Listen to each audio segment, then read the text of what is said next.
I'm seeing you looking after a baby, and the word that comes up is nurture.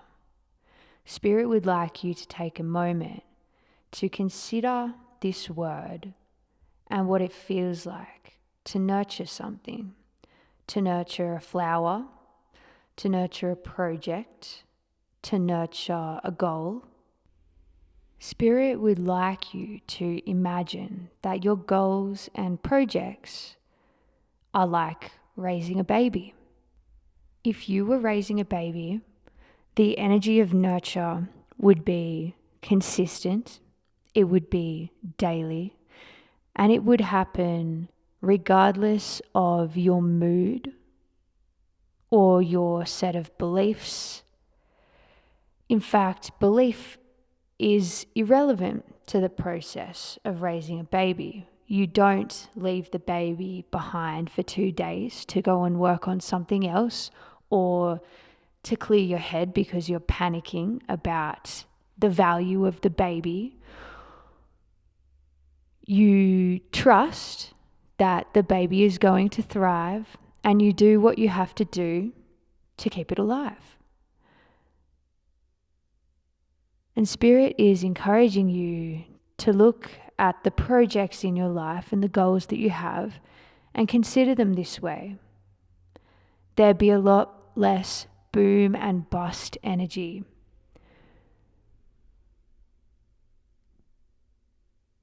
Because the commitment level behind nurturing a baby is unequivocal.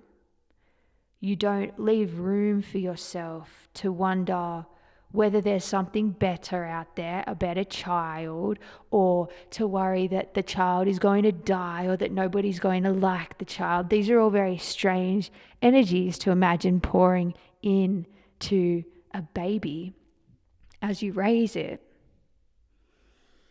And so how would that lens alter the way that you are currently approaching your goals? The opposing word that arises is pressure, as an opposite to nurture. And if you can imagine that you are engaging with the concept of your goal, something that you want to grow every single day, with even a subtle energy of pressure. If that were a child, what would be the difference between raising that child with pressure or in pure love and nurture? It's as though the baby's face is your own and you want to treat it with love as if it were yourself as a newborn. And it's a lot easier said than done when people tell you you need to stop putting pressure on yourself. How do you do that? How do you simply love yourself? How do you go easy on yourself? Spirit's answer to this question today is that pressure need not be apparent where commitment and faith are involved. You might also call this patience. I'm seeing that the energy of pressure doesn't need to exist anywhere when you have made a wholehearted decision to commit to this goal. And in doing this, you give yourself a realistic amount of time to get it done. Because impatience only comes up because a part of you doesn't believe the goal is worthwhile and doesn't truly believe that the goal is going to get done. So you push in these big explosive efforts to get it out of the way, or you wait until your mood is good and you can face the doubting thoughts about this project. None of this is truly relevant when it comes to the way this reality builds itself. All you have to do is engage with the goal on a daily basis in a way that is measured, that you are capable of.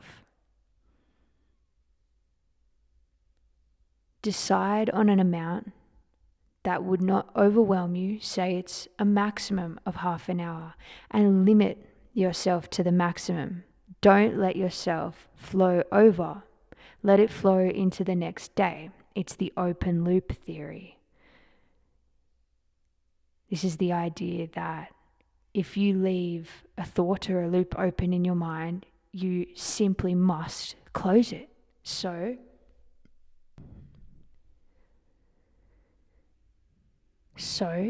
you leave your work open and then you come back to it the next day in the same energy.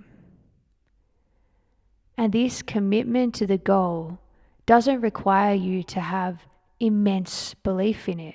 It just requires you to commit yourself. You decide that this is what you want and that this is what you're going to do. And so then you tackle it every single day with a neutral mood. You can be in a bad mood. You can have heaps of extra self-belief, but none of that is relevant if you're considering it as a child that you nurture. You do not approach a child with doubt or wondering whether you're going to keep it alive. You just keep it alive because this is your new reality now. You're raising a child. So you need to sit down and make this decision about what you want to commit yourself to. And you need to let go of the idea of how quickly it needs to come in for you, because it's about the person that you're becoming as you do this thing. As soon as you commit to something for even a week of doing it every day, you start to identify as the person that does this thing. For instance, if you hope to be an author and you avoid writing because you don't feel like you're ready yet, or you feel silly when you write because you're not a writer, you'll get far less writing done than if you simply dismiss those thoughts as irrelevant to the act of writing. Write and say, sure, I'm a bad writer, but it doesn't matter because I'm going to write and I want to write. And then after a few days of doing this and committing yourself to the task, you slowly begin to identify as a person who writes every day. Doesn't necessarily mean you have to decide to call yourself an author, but slowly the idea of becoming a person who writes is less ludicrous because it's part of your life force, it's part of your routine and your energy. And this is a new way to think about the way that you live, because your reality responds to what you do, not necessarily what you think. And especially if you are a person that overthinks and that worries and feels anxious, an alternative to countless affirmations and forcefully trying to create a false sense of self-belief that wavers and it's sometimes there and sometimes not. Your golden ticket to manifestation is the practical. It's the repeated physical action, because regardless of what you think in that state, you are showing the simulation. This is what I do, and this is what I'm going to continue to do.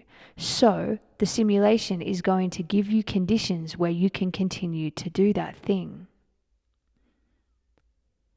So long as you approach it with neutrality, as much neutrality as possible, you start to see yourself as a person who engages with this goal. And that's when the money arrives to support you in continuing to do this thing. I said this in a previous reading that if you are trying to ask the universe for money so that you can start doing something with support, it's never going to come, because you're not doing the thing that you want to be supported in. What you have to do is start doing the thing under whatever the conditions are, and then the money will flow in to support you in the continuation of what you're doing, because it becomes what you are. instead of something that you want to do, instead of something that one day you see yourself doing. There need be no prayers to the universe asking you to support the commencement of this thing if you just show that you're doing it and you're going to do it no matter what.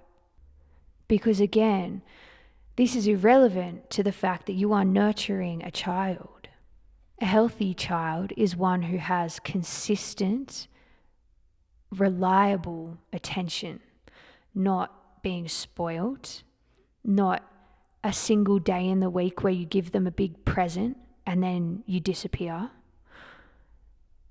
Repeated, slow pouring into the child of the attention that it needs is what is required for it to become balanced, healthy, real, and grown.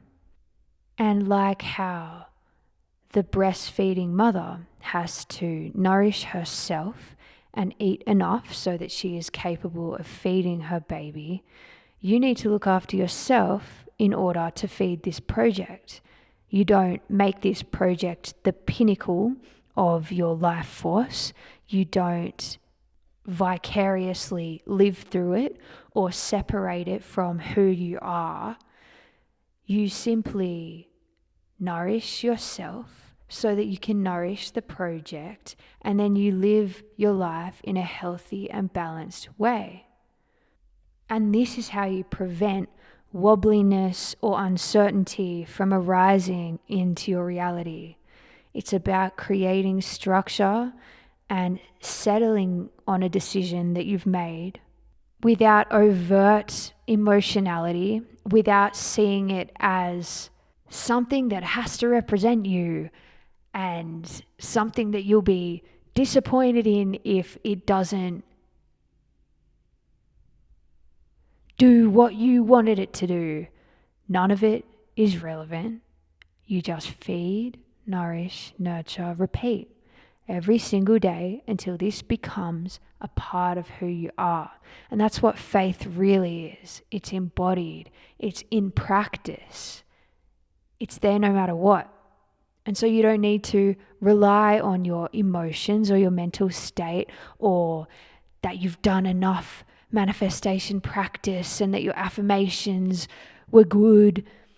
No, none of that is relevant to the fact that you are doing this thing, you've decided to do this thing, and you're showing up every day doing this thing. And you do not pull back and start to doubt yourself when those feelings arise. You keep going until it's done.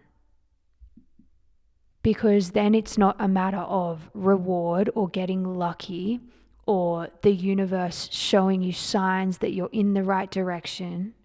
It's just inevitable. Make your goals inevitable. So that's the message today. Slow and steady, patient, nurture, not pressure. And if this resonates with you, like, subscribe, leave a comment, and I'll see you in the next reading. Be brave.